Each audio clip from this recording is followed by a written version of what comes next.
તો આ સમાચાર અત્યારે અમદાવાદથી સામે આવી રહ્યા છે। અમદાવાદની અંદર અકસ્માત સર્જાયા હોવાની ઘટના પ્રકાશમાં આવી છે। અમદાવાદથી આ સમાચાર મળી રહ્યા છે, જેમાં વટામણ સર્કલ પર એક ટ્રકે પલટી મારી હોવાની ઘટના બની છે। જો કે આ કોઈ જાનહાનિ થઈ નથી। આ મોટી દુર્ઘટના છે, તેની અંદર જાનહાનિ ટળી હતી। મોટું સર્કલ હોવાને કારણે અનેક વખત અહીં અકસ્માત સર્જાતા હોય છે, ત્યારે સર્કલને નાનું બનાવવા માટે ગ્રામજનો દ્વારા માંગ પણ ઉચ્ચારવામાં આવી રહી છે। લોકોના ટોળે ટોળા એકઠા પણ થઈ ચૂક્યા હતા ઘટના સ્થળે, ત્યારે કોટ પોલીસ ઘટના સ્થળે પહોંચી હતી અને તેના દ્વારા આગળની તપાસ હાથ ધરવામાં આવી છે।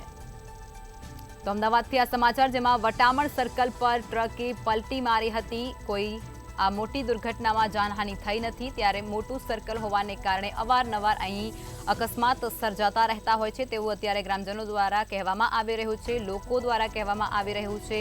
તેની સાથે જ હવે સર્કલને નાનું બનાવવા માટે ગ્રામજનો દ્વારા માંગ કરવામાં આવી રહી છે। જોકે લોકોના ટોળે ટોળા ઘટનાને પગલે ઘટના સ્થળે એકઠા થઈ ગયા હતા અને પોલીસ પણ ઘટના સ્થળે પહોંચી હતી અને કોટ પોલીસ દ્વારા આ સમગ્ર ઘટનાને તપાસ હાથ ધરાઈ છે।